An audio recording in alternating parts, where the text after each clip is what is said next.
The status of video games as a form of escapism, perhaps the most effective form, is known to all who enjoy the medium. The joy one feels as reality melts, supplanted by the more manageable, artistic, measurable, pleasurable, vibrant and plain fun worlds of the best games, is an elixir to the gamer's soul. You may have heard people recall, or perhaps recall yourself, the memory of such and such beloved game as occurring during a particularly dire or trying time in someone's life. In elementary through high school, one imagines the bullied child fleeing their miserable days into blissful digital narratives in which they possess unfathomable powers as some form of chosen one. Later in life, the 20-something, still reeling from the gut ache of a significant breakup, is soothed by a game world in which they can forget themselves.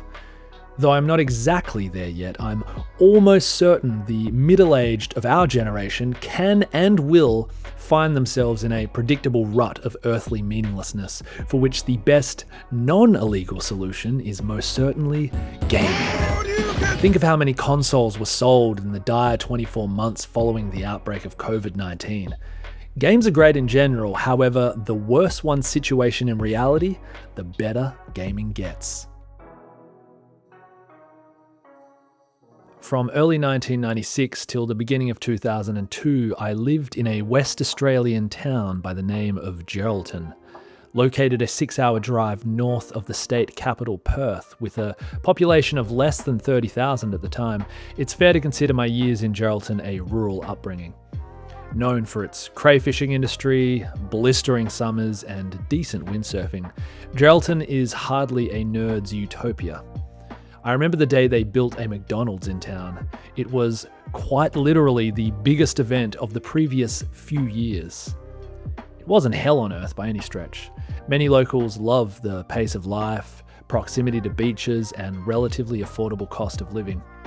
There's everything you need to survive. Unless, of course, you require something outside of team sport, water sport, fishing, or getting blackout drunk each and every weekend for the remainder of your days. This was my home from the age of 9 until 15. My primary school friend named Kyle was the first to introduce me to Final Fantasy VII. He recited a short stroll from school with his parents and older brother. Together they had a PC complete with Windows 95, a CD-ROM drive and every PC game that ever mattered. He had a Super Nintendo with every Super Nintendo game that ever mattered.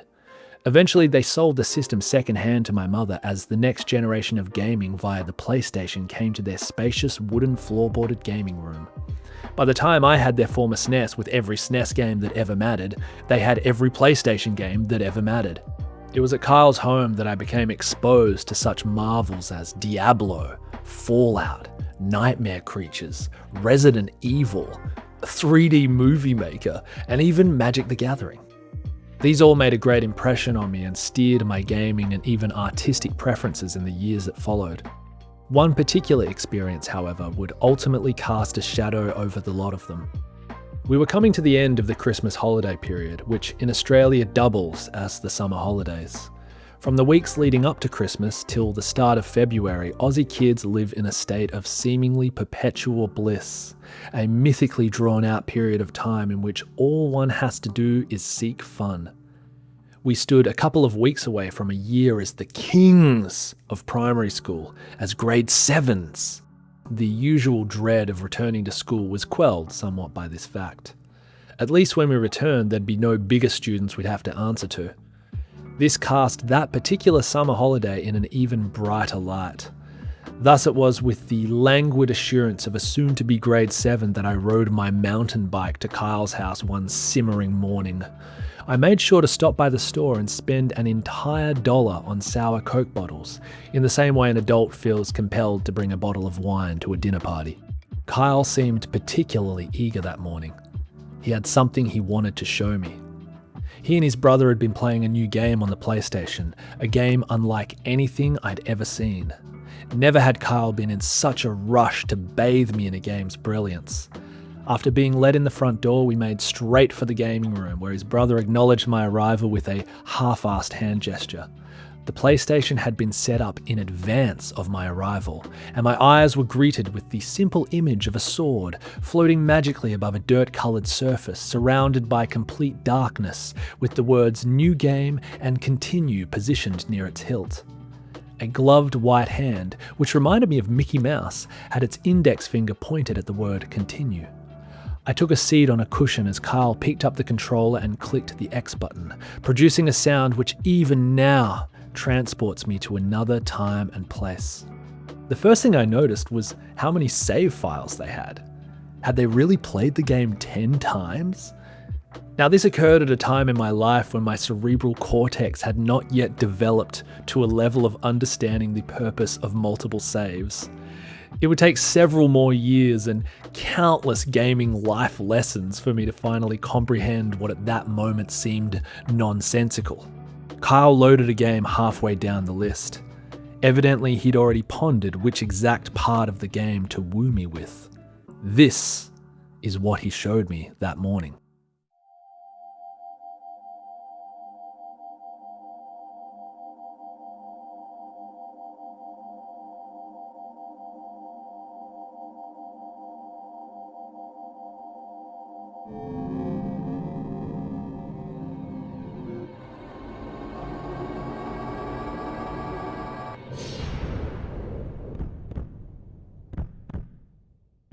So as you can see, my introduction to Final Fantasy VII, to the Final Fantasy series, to JRPGs, hell, RPGs even, was the most significant gaming spoiler of that decade. Honestly, I didn't quite know what to make of it. It felt sad in a way to observe a seemingly innocent character sucker impaled by a cool-looking grey-haired bad guy. I could sense the soundtrack attempting to pluck at my heartstrings as Aerith's materia, which I took to be some kind of priceless marble, bounced from pillar to pillar. However, the instrument hadn't been tuned in advance. I had not the context to give a response adequate to Kyle's expectations. To his mind, the immense emotional weight of the scene would be self-evident.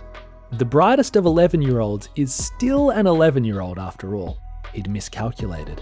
And despite the cutscene being graphically impressive, it left me bewildered. Why would a game try to make me feel sad?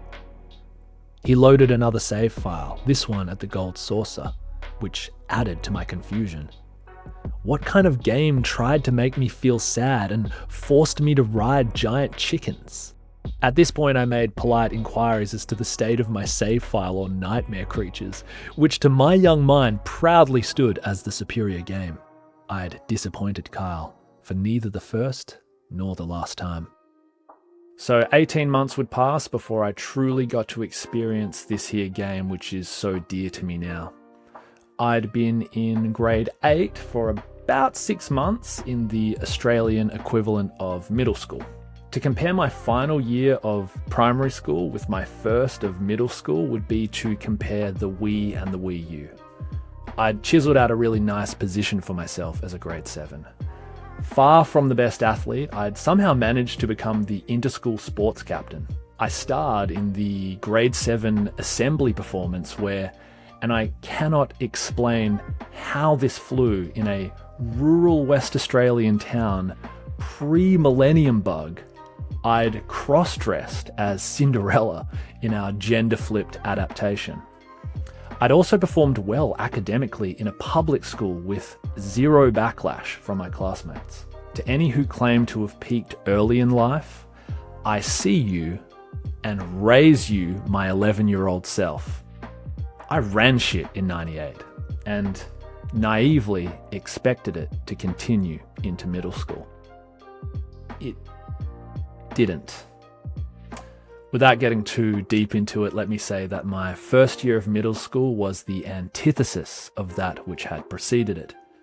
I'd been left stranded among a new collection of classmates, none of whom had a hint of interest in me. Being of a late birthday, a large percentage of the other boys hit puberty months in advance of yours truly, leaving me irrelevant. It wasn't a group that valued academic prowess. You know, I went from productions of Cinderella to chairs being hurled at crestfallen teachers. Here one can already see the impetus for escapism building. And it was around that time that my mother's boyfriend purchased a Sony PlayStation.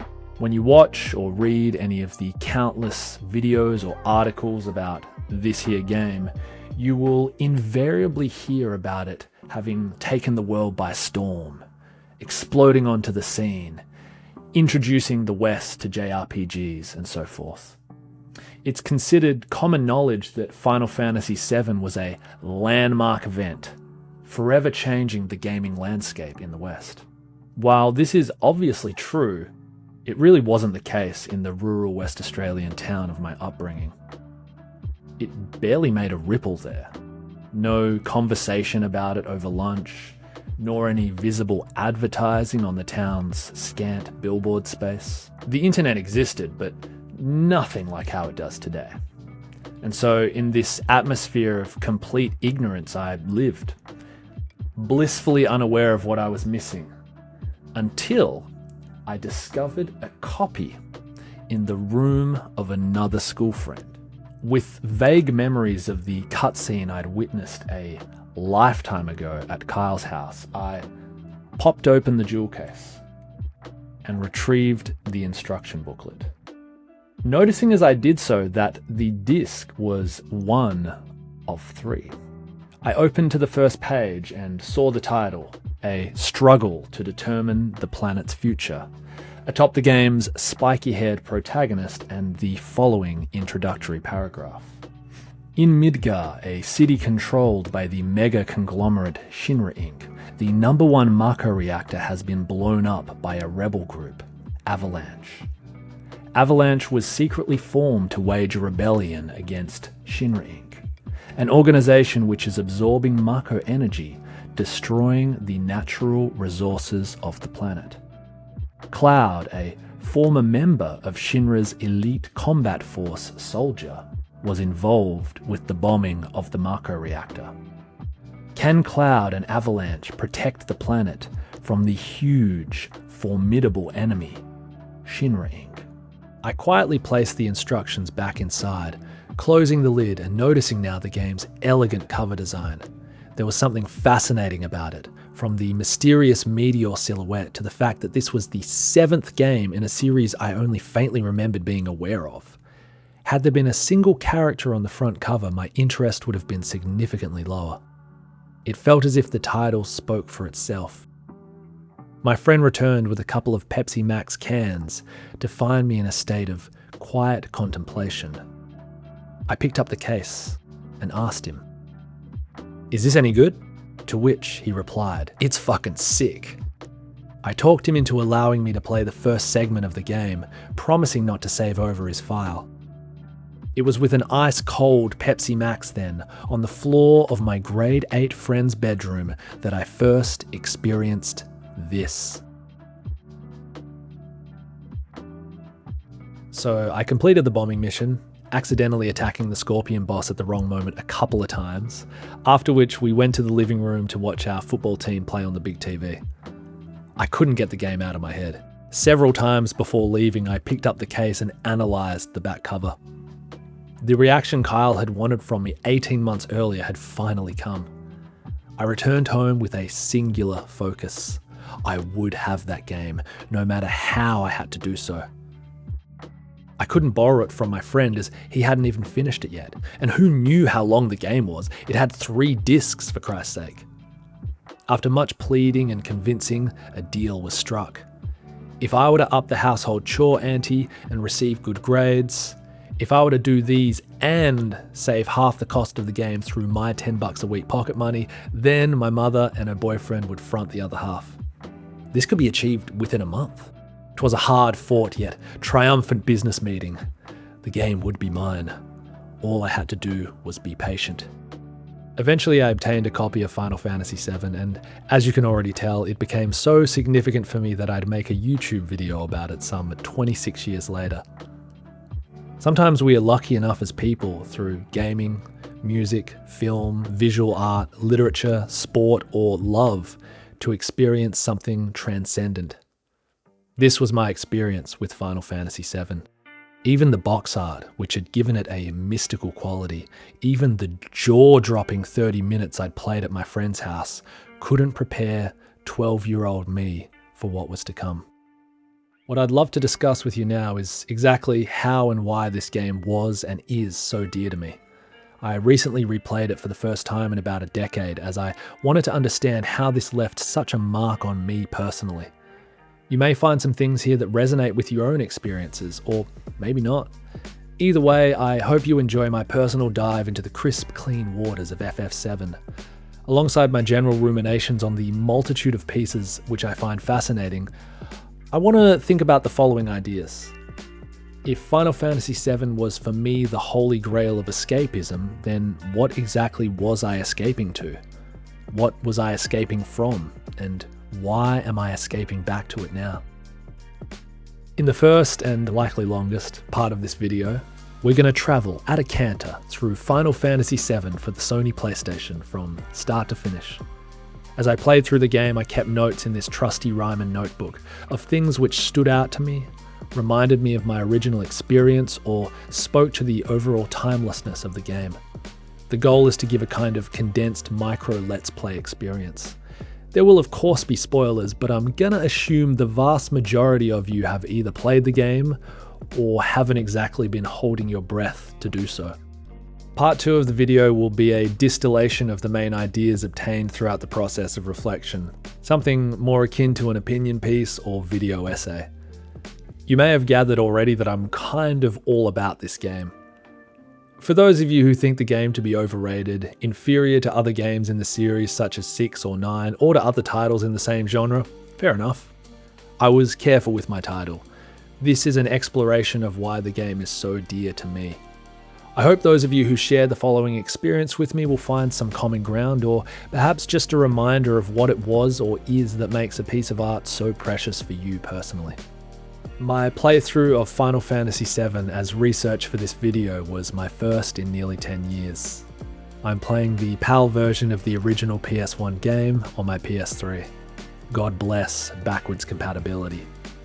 I completed the game in 21 sessions over the course of 2 months. I recorded every second of my playthrough, which amounted to 65-ish hours. I think that should suffice for the preamble portion of this video. Thank you for watching, and I hope you enjoy.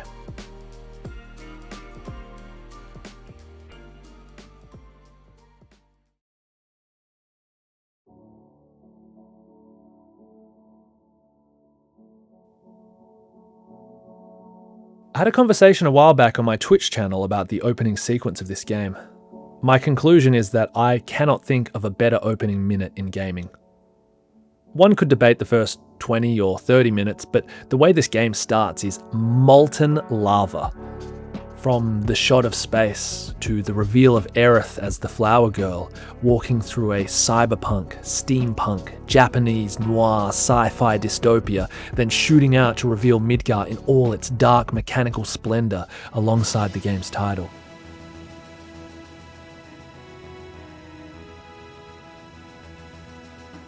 Then a rapid zoom into another part of Midgar, and with it a change to high-tempo action music as a train arrives at its destination and our protagonist flips off the train to begin the bombing mission. This is film-level shit. The sense of space, mood, and atmosphere are conveyed here within the first moments of the game. Another thing to note is how many of the game's concepts are already present here. The camera literally comes down from space and lands on Aerith, who seems to be looking at a kind of livestream leak in Midgar. From here we are introduced to the avalanche resistance. Quite an opening. I played the first 30 minutes of this game with a dumb smile on my face. My escape into this world felt immediate and as profound as ever. This won't be the last time I mention this, but the music here is incredible. The sense of urgency as the mission starts and the transition from this to the Marco reactor theme convey a mood of desperation in a world corrupted by greed and technology. I mentioned in the intro that the FMV cutscenes, which were at the time a huge selling point, while impressive, didn't sell the game for me in my first encounter with them at Carl's house. What sold the game for me was this: the first 30 minutes, the bombing mission, the tutorial dungeon, though I'd no concept of a tutorial section at this stage of my life, perhaps because I was quite honestly in the tutorial section of my own life. Here was the game's first pitch at escapism then, to a foreign, modern, bleak megapolis. Interestingly, I would come to recreate this escape several times in my own life. First to Melbourne, then mainland China and Taiwan. Within this first sequence then, I find evidence of Final Fantasy VII's massive influence over the course of my life. This immediately felt like a real, breathing, living world. The pan out and zoom in on Midgar really makes it clear that this is one of thousands of scenes occurring at this moment in the city, in a way that simply cutting from the city to the train station couldn't. Likewise, the train bum who declares that "this is my house, so make yourselves at home," imbues the world with life. Prior to this, I had never played another JRPG. I didn't even know of the existence of JRPGs. I don't think I even knew of the existence of JRPGs by the time the credits rolled. For me, this was a singular experience. I mean, I guess I knew there were 6 other Final Fantasy games by way of deduction. But the closest I'd come to a game of this type was probably Link's Awakening on the Game Boy, which at the time blew my mind. Oh, naive, innocent young Porto. Link's Awakening blew my mind, yes, but what was to come would nuke my mind. It would reset my mind, shatter my mind, and fling each remaining shred of it into another dimension. Having not experienced a game of this kind, I therefore had never experienced a turn-based battle system, and the plethora of menu-based gameplay that appeared every time I pressed the triangle button mistakenly. As new as it was though, the numbers immediately resonated with me. The menu-based selection of actions in combat, along with the numerical representation of their outcome, felt at once more believable and yet more game-like than anything I'd experienced before. Something about the setting, characters, and events felt so mature to me at the time. Cloud sits at the bar and asks Tifa to make him something hard. Barrett calls Shinra sons of bitches. The Avalanche crew make a suit weep in terror on the train carriage. How was this a game? How did I go from Donkey Kong Country to this? What even was this? Speaking of the train carriage, I recall this section stressing me out majorly as a 12-year-old. Of course, all you have to do is move straight along the carriage, but this speaks to how immersed I was in the game. Did the alarm go off because I'd done something wrong? Genre conventions, even gaming conventions, weren't fleshed out in my mind at the time, leaving me in a state of pure willingness to buy in. Usually when a gamer speaks of their most deeply beloved games, there will be one from this period of their life. You never forget your first love. As I wander around the Sector 7 slums, a paradox occurs to me. What was at the time an escape from my childhood has for me become an escape to my childhood. In 2020, during the COVID-19 pandemic, Animal Crossing: New Horizons for the Nintendo Switch became the de facto choice for video game escapism. Quite a contrast between those two games. I guess it makes sense given that what we escape to is in some part driven by that which we seek to escape from. In the context of the surrounding global turmoil and fear of the time, it's no wonder that cozy games skyrocketed in popularity. Curious then that in escaping to the world of Final Fantasy VII, one is escaping to a world enveloped in turmoil and fear. As I mentioned earlier, this was my first introduction to JRPGs. Come to think of it, this was my first real introduction to Japanese culture, though I didn't realize at the time. The town I grew up in didn't have any cultural touchstones. There wasn't even a sushi restaurant at the time. Looking at Midgar now, it's clear how much of Japan is present in its quaint little shops, bars, and homes. The first hour, indeed, the entire game was an explosion of unfamiliarity which I, culturally starved as I was, gobbled up. Flying fish enemies with moves named Hell Bubbles, mini rocket launcher mechs in a city sewer. Even the generic Shinra guards captivated me with a kind of bizarro world stormtrooper appeal. I felt like Neo as he acquired skills via direct cranial upload, a kind of giddy, ravenous desire. I don't know what the hell it is you're doing to me, game, but for God's sake, feed me more. Did I mention the music? The size ratios are all over the place here. Not just between cutscene, battle, and map. Even the cutscenes flicker between chibi and more realistically proportioned characters. Somehow it never got in the way of continuity for me. All forms of the cast are canon in my eyes. Did I mention the music? Among so many other things, Final Fantasy VII ignited my love for voice synth with the Marco Reactor theme.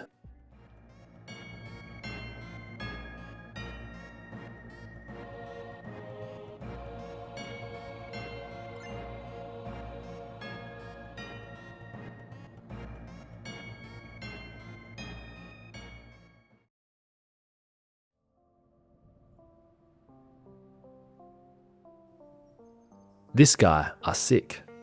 This was my fourth playthrough of Final Fantasy VII. My first was at the impressionable age of 12. It was perhaps the most significant media experience of my preteen years, a kind of transitional spirit guide into adolescence. My second playthrough took place more than a decade later in the living room of my share house in the northern suburbs of Melbourne. I was studying a lit degree at the time, working nights stocking shelves at Target Chinatown and smoking copious amounts of weed. I played on a PS2 Slim and finished the game in half a dozen epic, baked sessions. My third playthrough came about a comparatively scant 4 years later. I was living alone in a studio apartment in Kunming, China, teaching English at a dodgy little school near the university. This was my most cursed playthrough, taking place as it did on a second-hand laptop via emulation. Regardless, I loved the experience. The familiarity of this digital world and narrative felt like a beacon amidst the chaotic unknown I'd be immersed in for the next few years. That was 8 years ago. The seediness of Wall Market is another example of something completely foreign to my young, naive self.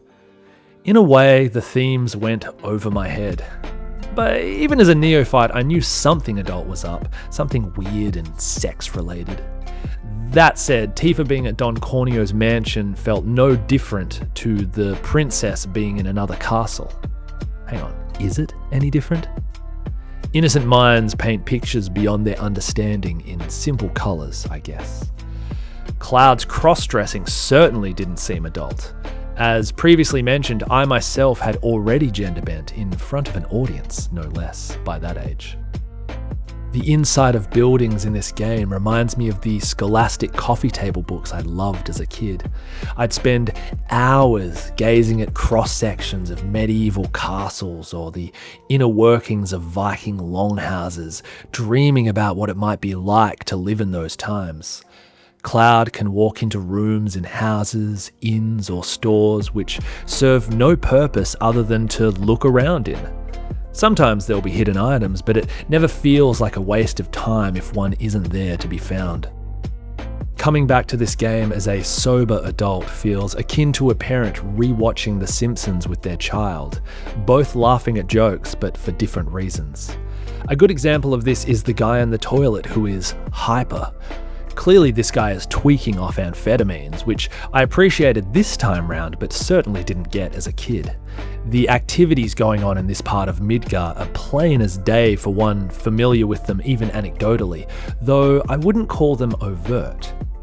Well, maybe this part. The tonal shifts in this game are sharp, which I feel enhances the emotive, dramatic, and comedic impact from one scene to the next. Wall Market is a goofy place, despite its dark undertones. From here, our party trudges through a sewer, scrambles through a train graveyard, only to reach what will soon become a literal graveyard for Biggs, Wedge, Jesse, and all of Sector 7's residents. From here, it's back to the neon silliness of Wall Market. One cannot simply be battered by an endless barrage of pathos, for they will become numb to the intended effect. My favourite television series, The Sopranos, also presents this synthesis of comedy and tragedy, though with a different recipe.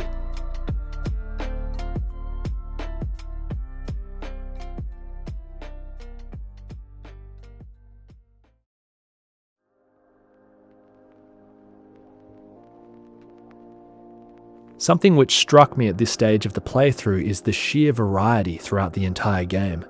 FF7's commitment to variety manifests in its wide assortment of gamified mini-tasks, for which the plot usually finds a reasonable excuse. It also presents itself tonally, in dialogue, and in the game's visual direction.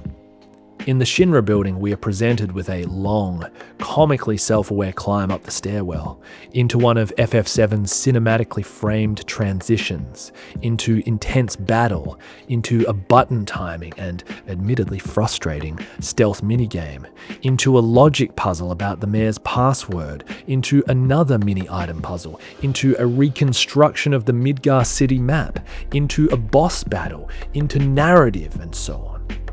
There's something almost point and click about this section of the game. In a genre labelled repetitive, which often forces a player to grind through similar battles ad nauseum, FF7 wants the player to stay engaged. The little details kept me engaged this time through. Every fresh run brings with it a collection of previously unnoticed details, clues as to the deeper undercurrent of the story or future revelations. On floor 64 of the Shinra building, we discover a megaphone in the locker room. Now, whether I found this on my first playthrough is unclear, for its significance would remain unclear. I'm led to wonder how many people put 2 and 2 together on their first playthrough after meeting Kate Sith. The theme of corporate drudgery is ever present when speaking with the Shinra employees. As I'd come to learn, this working to the bone of staff is a big part of Japanese work culture. I'm curious how much these conditions were mirrored within Squaresoft itself at the time of developing the game. The very notion of staying at one's office so long that sleep is required prior to going home is as foreign to me as anything in Midgar. On a completely unrelated note, this vending machine steals 250 gil from you. Once again, we are presented with the lovingly crafted cross-section of rooms within the Shinra building. It lends a kind of dollhouse or Lego effect to portions of the game, which for me feels more like play than any uber-realistic, immersive 3D world could. As glad as I am that Shinra are relegated to a secondary villain position in the game and that the plot advances beyond the simple evil corporation does evil because greed motivations of these early antagonists, it should be mentioned how eerily topical elements of the plot feel in today's climate. I also appreciate the comical dynamics of the Shinra gang, as with the Turks. Speaking of villains, this is the point at which I'd argue Sephiroth supplants Shinra as the big bad. Not that his motivations are clear yet, but with Shinra being set up as the immovable oppressors of an entire city world, the mere fact of some dude strolling in and impaling the president of said corp with a Masamune should be enough to convince the player that there are bigger fish. The music here transforms our JRPG into a horror title. The enemies become even weirder, particularly these goofy carrot guys. In a game which was for me an escape to the unfamiliar, this is the first in a series of curveballs which both raise the stakes and force the player to reconsider what is really going on. Now, I'm a fan of Sephiroth as a character. However, with each subsequent playthrough as time has passed, I've become less convinced that he is the true villain of this game. Sure, he's the antagonist and he certainly commits his fair share of villainy, but what about him? Cloud mentions he needs to settle the score with Sephiroth. However, at this point we have no idea what he's talking about. The bike/truck escape FMV, minigame, and final boss are absolutely outrageous, and one of the most memorable parts of the first 10 hours. Think of the variety in this Shinra building alone, from point-and-click adventure to JRPG to horror game, back to JRPG, and now fucking road rash. A theme I've been hammering on already and will continue to do so is that of escape. In a piece of media which is itself an escape from a real world to an unknown world, Here we are, escaping not only the prison and the Shinra building, but the entire city, which to my simple-minded 12-year-old consciousness was the game world. Picture this. Young, innocent Porto escapes from the real world to an unimaginably fantastic game world, only to discover that this itself entails escaping from the game world to the actual real game world surrounding Midgar. And this is just the beginning of the game. The level of mind blow here is nuclear. The thrill and sense of adventure at leaving Midgar for the first time was something I'd come to replicate in my own life. From Geraldton to Perth at the age of 16, from Perth to Melbourne at 21, Melbourne to Kunming at 26, to Taiwan at 30, and to Norwich at 35. It is hard to know how my life would be different had I never played the game I've been rambling about for the last 45 or so minutes. Regardless, I think the parallels here speak for themselves. A little note here on the party members before leaving Midgar. On my first playthrough, I gave them stupid names as a 12-year-old would. I honestly can't remember what I called them and have subsequently kept the names as intended. There are two exceptions. Firstly, from my third playthrough, I changed Eris to Aerith because I'm a really cool guy. Secondly, I changed Red 13's name as it seems cruel not to. In this playthrough, I went Lawrence, a name which felt sufficiently sophisticated yet cuddly. This scene at the outskirts of Midgar, aside from having spectacularly sentimental music, is the first in a long succession of painful party member selections. In this run, I went with the OG Midgar gang, which marks the first time I didn't immediately shoehorn Red 13 into the team. There's something subtle here which contributed greatly to my love of Final Fantasy VII, but we'll get to that later.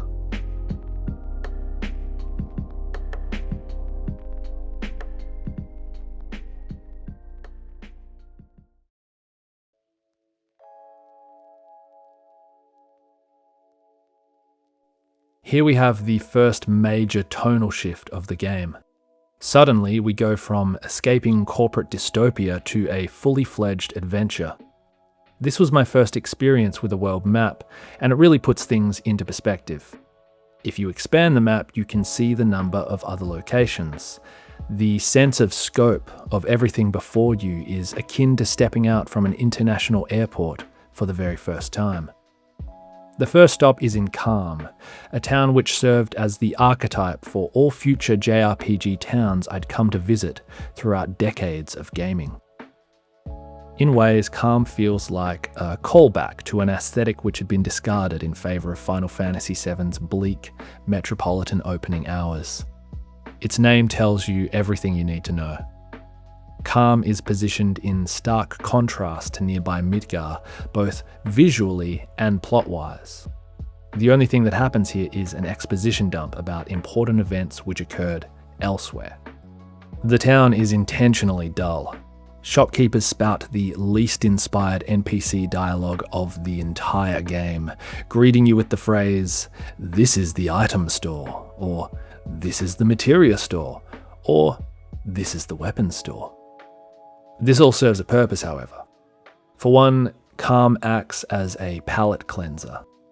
We're able to exhale and take in everything which has happened over the opening hours of the game. One might also view it as a dagger aimed at Squaresoft's contemporaries. While the developers were so radically changing the style of their franchise, the inclusion of something bordering on parody of the generic JRPG town of the time directly after the escape of Midgar makes it painfully clear how unmemorable a location like this is when compared with those of Final Fantasy VII. It's as if the devs are boasting that the only thing a lame-ass town like this is good for is as a quiet spot where their characters can discuss the wild shit happening in the real locations of their game. Whether this was intentional is unclear, however, the effect remains. There's a sense of foreboding beneath the surface here. The calm of the townsfolk is predicated on lies. They openly praise the convenience of Mako energy and believe the world to be at peace. The complacent ignorance of the populace of Calm, a town from which you can still see Midgar on the world map, is a damning portrait indeed. Also, orthopedic underwear. I didn't notice this on my first playthrough, but Tifa knows Cloud's recount of Nibelheim is horseshit. This becomes increasingly clear throughout the game, but is present even in its early stages. Something I did notice on my first run as a wee 12-year-old lad was the depiction of Sephiroth in Nibelheim. I was startled to see the composer of that symphony of horror at Shinra HQ as a cold but otherwise reasonable guy. He chats cordially with Cloud, laughing in a not-so-evil villain manner at points, and seems to have taken him under his wing. I recall empathizing with Sephiroth's transformation in Nibelheim, even as a child. While his personal tragedy might not be exactly Shakespearean, this is the first time I can remember encountering a villain with what I consider to be a legitimate gripe.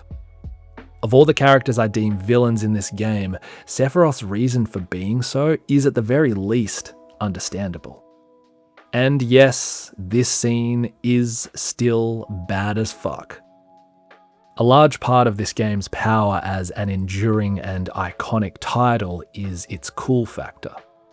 As cool as Cloud, Barret, and Tifa are, Sephiroth is even more so.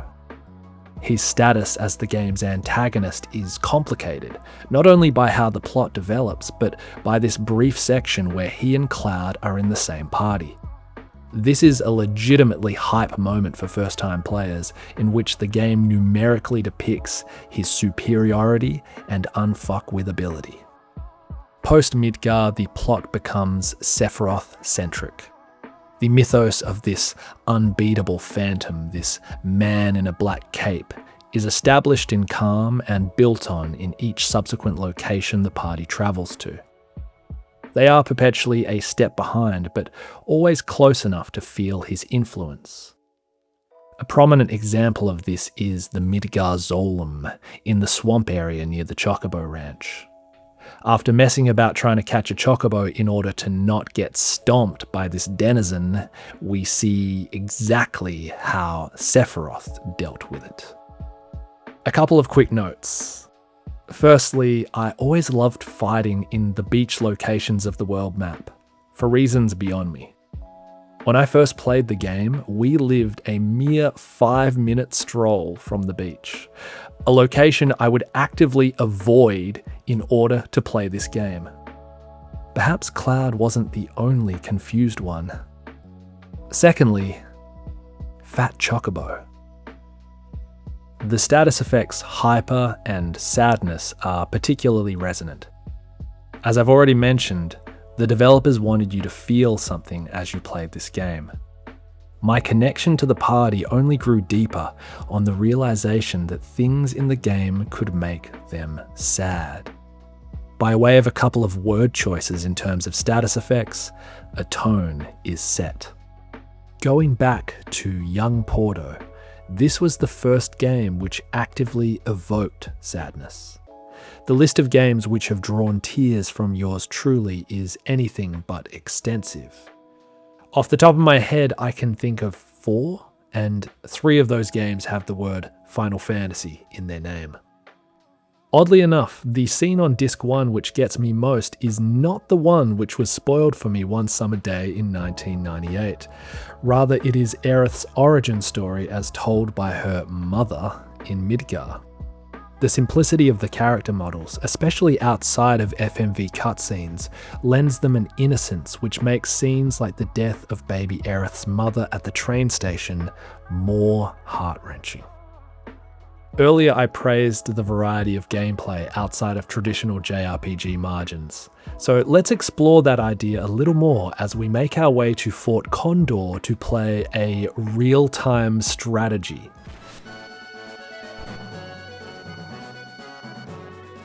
A classic RPG trope is that of the Chosen One. Cloud is not given this treatment, thankfully. He is painted in a code of significance, as NPCs describe being taken aback by the glow of his Mako-infused eyes. The story is not without a chosen one, however, as it is Sephiroth who proclaims himself thus at the conclusion of his period of isolation in the Shinra Mansion. This is a nice inversion of the destined hero path usually provided for fantasy protagonists, and one we'll see fleshed out further in some of the most significant sections of Final Fantasy VII's narrative.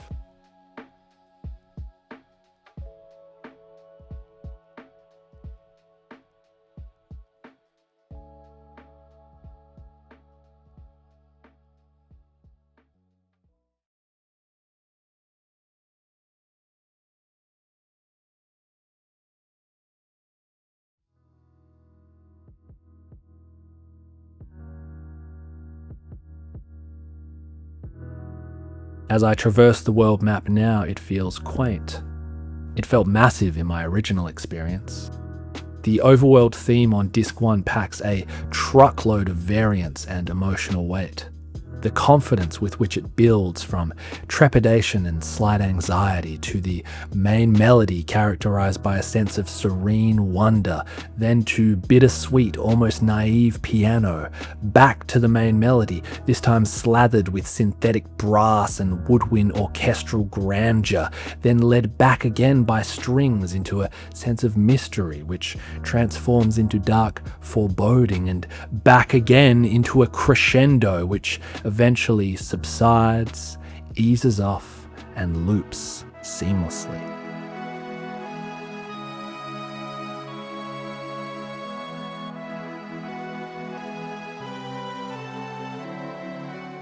Junon is, at a guess, the second largest settlement outside of Midgar, and another in which we can see the massive extent of Shinra's corrupt influence.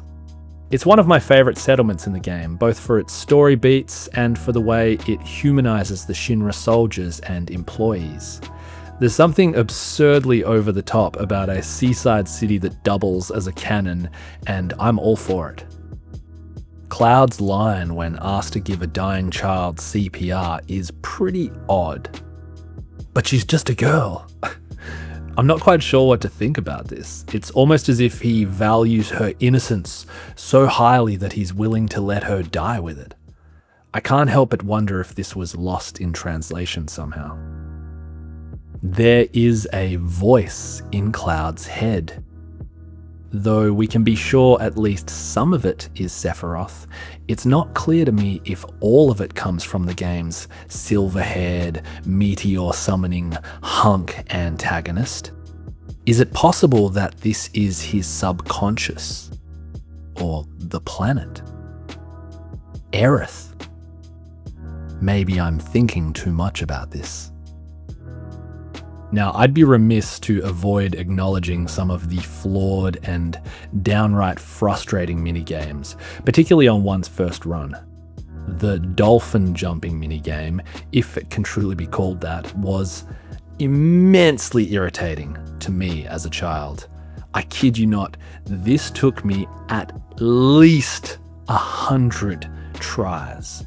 Now, maybe I was unlucky, maybe I was stupid. Either way, I'm no stranger to the stench of a couple of Final Fantasy VII's more obtuse or unforgiving one-offs. Thing is though, the negative feeling never really stuck with me long. For as bad as one might be, there was a sense that you'd likely not see it again. Mostly they weren't that difficult. Goofy, yes. Downright bizarre, occasionally. But for every dolphin jump, there was a Shinra march. It balanced out in the end. I love that the devs weren't afraid to try things. This was such an ambitious game. Look at today's gaming landscape where so many big studios are afraid to take risks. As stupid as the dolphin jump is, I respect it. Here's something that often goes unmentioned when people speak of this title. There is an abundance of dogs and cats in this game, which are used in different ways.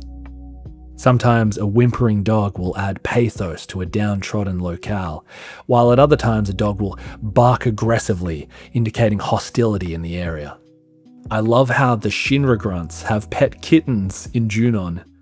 The game forces us to acknowledge that people part of this evil group are more often than not normal people, doing what they believe is best.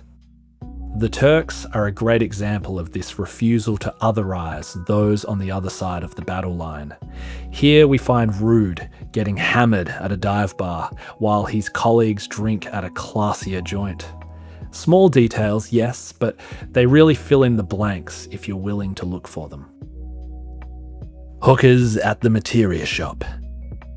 My desire to talk to everyone in every town still lingers.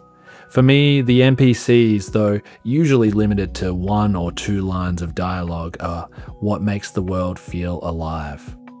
So much care went into the NPC dialogue in this game, where they were originally solely for hints on what to do next or occasionally for lore. These will often give a sense of mood or community to a settlement.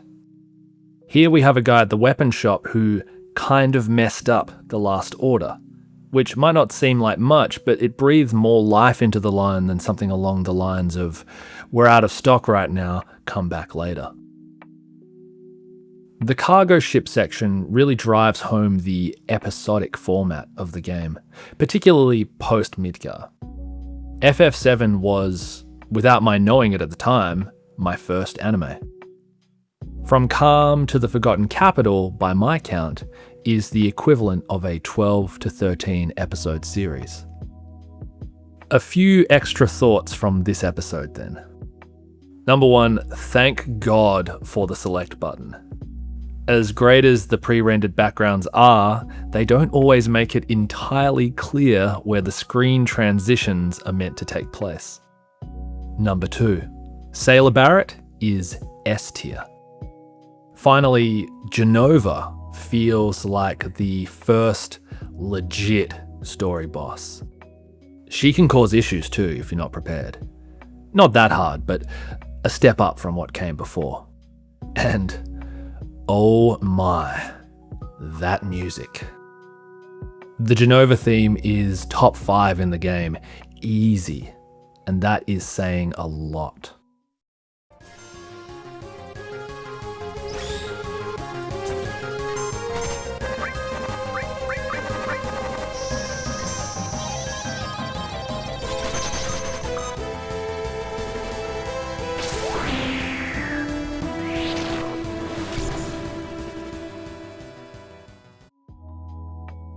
Now, for some reason I wrote here that Costa del Sol feels like the start of the third part of the story after our initial encounter with Sephiroth and Genova.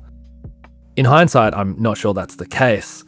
I'd still put it firmly in the episodic anime tour section of the game, though it does feel now the stakes have been raised and the chess pieces are starting to become clearer. A possible reason I felt this was the tonal shift as you arrive here. Costa del Sol is one of several palette cleansers punctuating the narrative journey. We get a little Hojo here, but in a bizarre, languid, Turks-like context. This is one of the strangest scenes in the game, Hojo with his groupies. I can only imagine this was born from some in-joke among the developers. And here we have part 2 of a recurring muscle men in jocks motif. The first being in Wall Market. Speaking of Wall Market, here's another example of adult lines written in such a way as to go a little over my head as a kid. Yeah, I'd like to hire a gorgeous chick and have a great time. I'm struggling right now to gauge exactly what my understanding of that line would have been. At a guess, I probably thought he meant going on a date or something. The verb hire really sticks with me now though. Coming back to the motifs bit, there is another more fleshed out one here in the idea of Shinra employees, in particular managers, having a really bad time with the company. Shinra middle management are some of the most miserable, downtrodden people in the entire game. This was my first exposure to the intensity of Japanese corporate culture. What I find interesting is that this game is made by a Japanese team, which shows a conscious acknowledgement and resentment of the expectations heaped upon staff in this environment. I've often wondered if people in that world simply accepted these things as facts of life, the way things were. My answer, I guess, was here all along. In 3 prior playthroughs of this game, I swear to God, I'd never tried selling materia. How this could happen, I have no idea. All I know is that the recent revelation that you get price through AP was one of a few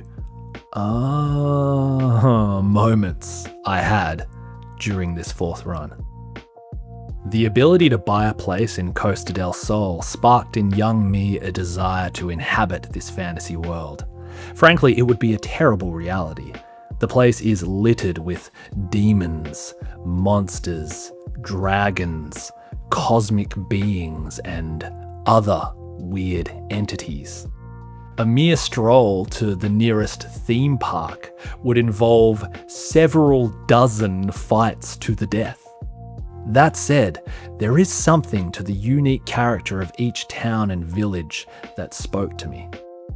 Little Porto invariably considered what it would be like to live in each place, and I'm not sure he ever came to a definitive decision. Well, I can tell you now that I know which of Final Fantasy VII's towns I would choose to reside in as a 37-year-old, and that, goofy as it is, that place is not Costa del Sol. I can also say that we have not yet visited my place of choice to live, but that I will inform you when we do. More on that later.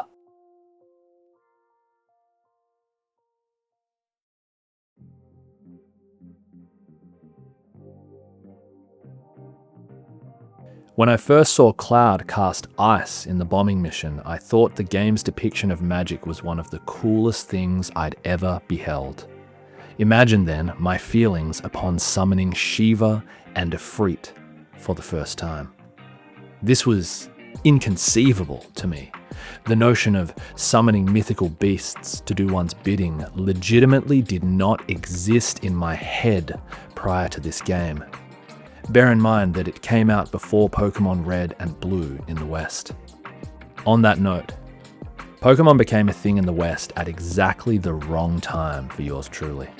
Not only did it drop around my 13th birthday, in a region where cartoons about cute monsters would have been laughed off the premises, it also released mere months after my first playthrough of Final Fantasy VII. For a 13-year-old angst-ridden lad such as myself, Pokemon didn't even come close. It seemed too childish, too whimsical, too simple to be worthy of my attention.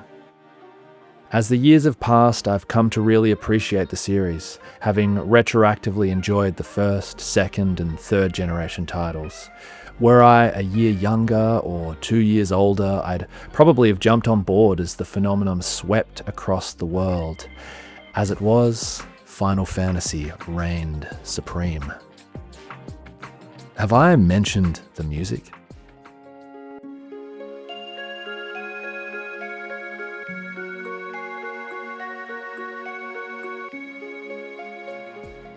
The notion of reactors having their own theme music struck me here.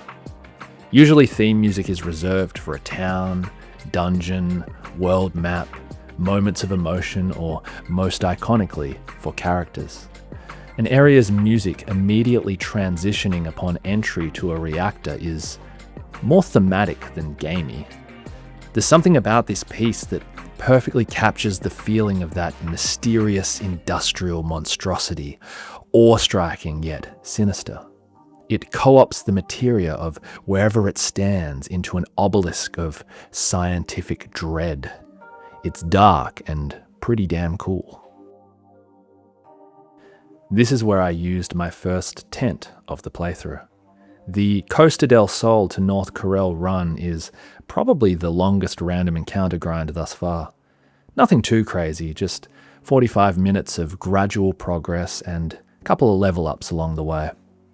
At this point in the game, it feels right to simply battle for a while and enjoy the scenery. I don't think I've found this guy before. North Corel truly is a shithole.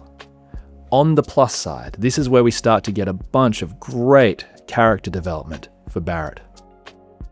The contrast between North Corel and the Gold Saucer feels similar in a way to the upper and lower regions of Midgar.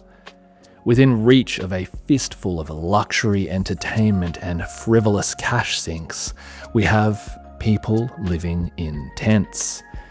Hey, at least the ropeway journey is free.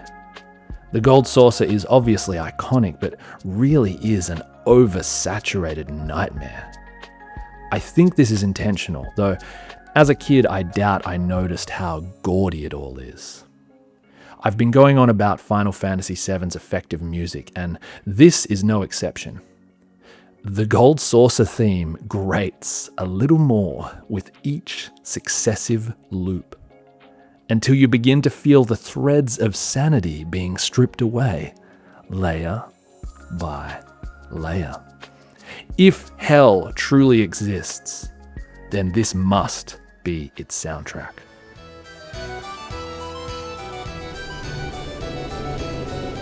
The Gold Saucer remains an effective locale for several reasons. On the surface, it provides a break for the characters and indeed the player from the bleak tones which have been building since we stepped foot on Mount Corel. Further, it's a great pacing choice after the aforementioned random encounter fest that was the past 45 minutes. On another level, it shows the kind of blind consumption driving a lot of the ignorance and acceptance of Shinra from the masses of this game world. The devs want you to have fun here, of course, but they also hope you can see the Gold Saucer for what it is: a cash sink, a time sink, and a distraction from the reality of this world. Also, did Final Fantasy VII invent microtransactions? And now that I've gone full Barrett, let me consider my response as a child. I utterly adored the Gold Saucer. I couldn't believe this game, which had already blown my cerebral cortex on more than a couple of occasions, had a theme park in the middle of it. Much like how young me found escape from my rural surroundings in the urban techno-dystopian Midgar, so did I in this equally hellish landscape. Also, I'd never been to a theme park before, so add that to the list of things Final Fantasy VII introduced me to. Cait Sith, possibly the most maligned of playable characters in this ensemble. I can't say he was ever my favourite, though I did appreciate the weirdness of Cait Sith's design. I was thinking about Cait Sith over coffee and a banana this morning, and have come to a new point of appreciation for the character. Something dawned on me about this puppet controlling a puppet, which I find both thematically relevant and clever. But we'll get back to that later. For now, let's dwell a moment on his prediction regarding Cloud and Aerith. The significance of what he says here, while obvious to everyone watching, wasn't necessarily so for those unspoilt gamers first time round. Really rewarding on the replay, if a little somber.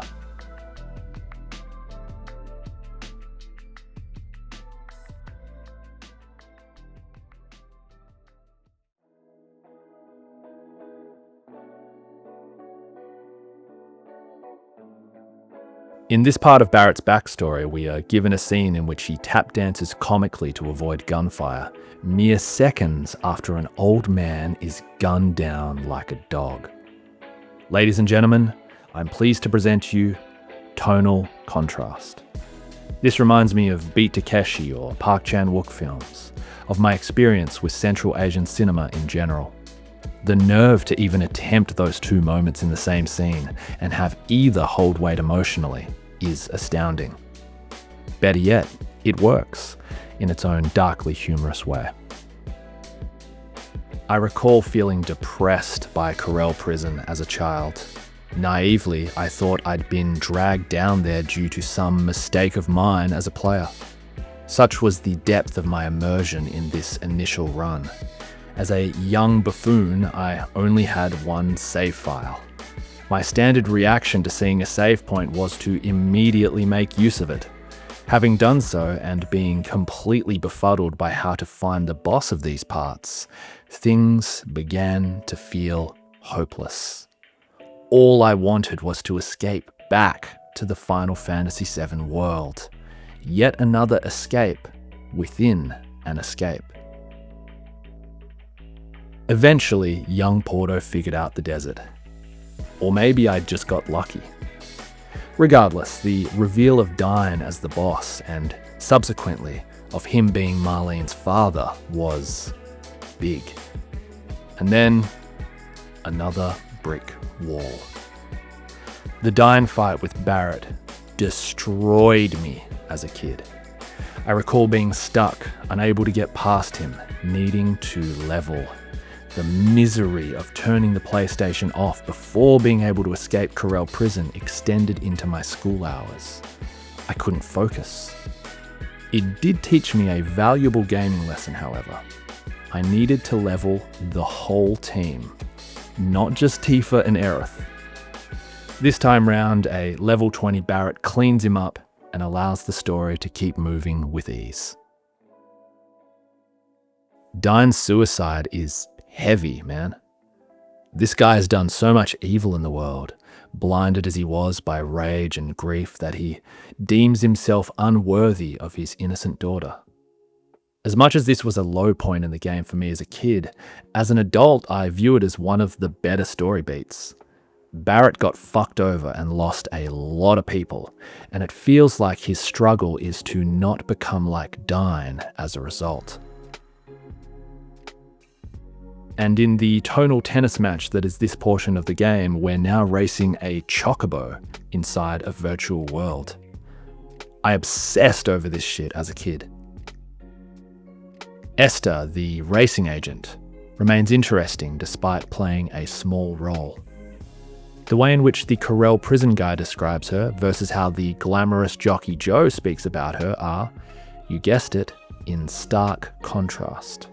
In Corel prison, Esther looks funny, while she appears pretty as usual, according to Joe.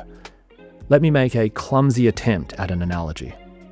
What Esther must have felt moving from Corel prison to the world of chocobo racing mirrored that which I felt, transitioning from my hometown of Geraldton to the world of Final Fantasy VII. Also, the emergence of Dio brings muscular men in jocks back into the forefront. Right where they belong. Here's one for the theorists out there. If Rude likes Tifa and Eleanor likes Sung, but Sung likes Aerith, who, as we know, likes Zack, or maybe Cloud, who may or may not like Tifa, then who does Reno like?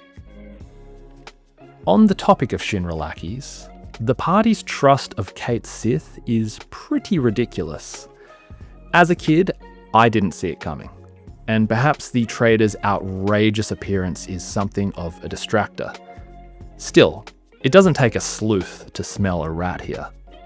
Anyone with that flimsy an excuse to join the gang, with no apparent backstory, has to at least be in the sus category.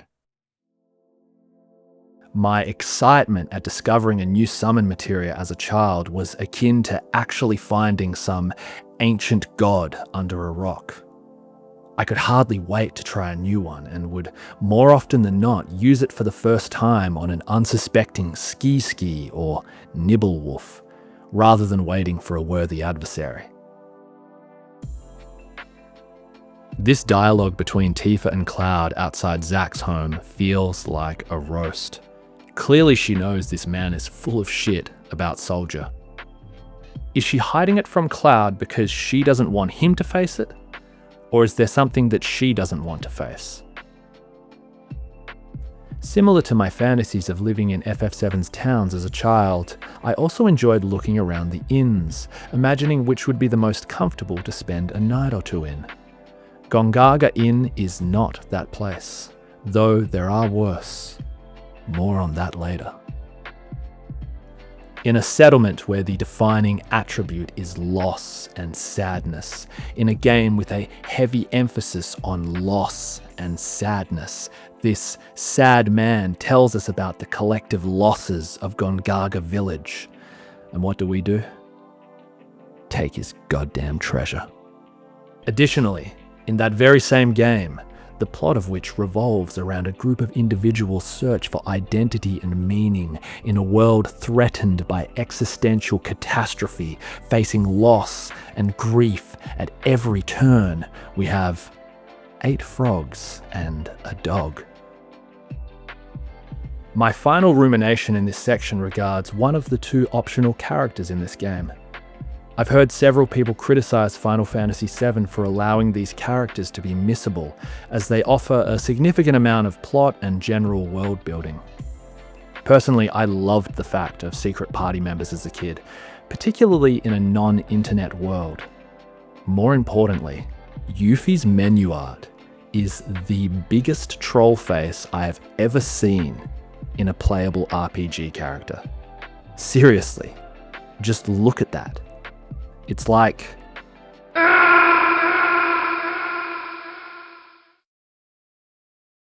What's up guys, this is post-editing Porto, just adding a few thoughts for the epilogue part of this video.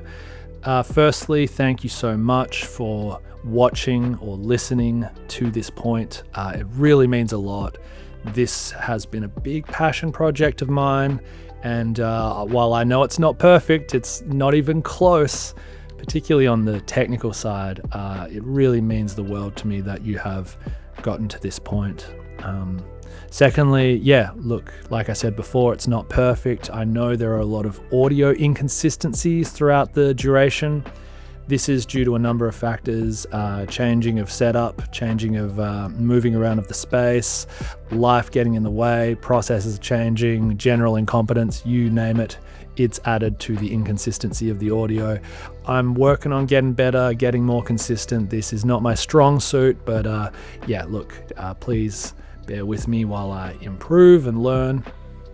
Thirdly, if you are into this video, please let me know somehow, because look, this has taken so much of my time, and that's not a complaint. It's thoroughly enjoyable to do, but as an adult, as I'm sure a lot of you know, I got a lot of responsibilities, and I kind of need to know that this is reaching someone. And I'm not looking at raw numbers of people who watch the video. I've got a tiny channel, and I'm not even really trying to become a big channel, but I just need to know that someone has watched to the end, that it means something to someone other than myself, if that makes sense. And yeah, just let me know that you enjoyed the video or your thoughts on certain parts, and that will sort of inform me as to whether or not this is reaching people at all. You know, I'd rather 5 people watch it to the end than 500 watch the first minute. You know what I mean? Or 5,000 watch the first minute even. It's just, I hope that what I do has some meaning for people, and I'd love to share that with you guys. Finally, if you are interested in watching more of this and you're waiting for part 2, look, it's going to take a while. These videos take some time. I do, despite the jankiness and the inconsistency of it all, I do put a lot of time and effort into it, and I'm a busy guy, you know, so I'm looking at a 3-month window at least, maybe a little more.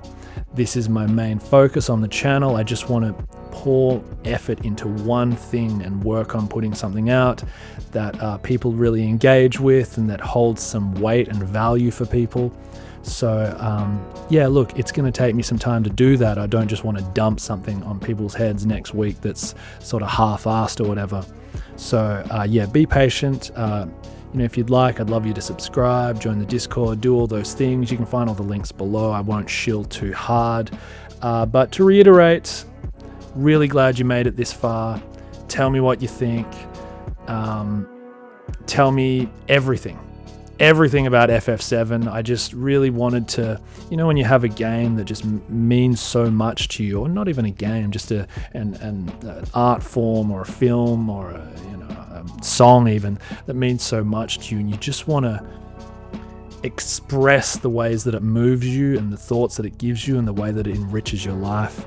I want that discourse to continue, so I hope other people have things they can share with me and with anyone else who reads the comments. So appreciate you, love you, take care, God bless, see you in the next video. Bye guys.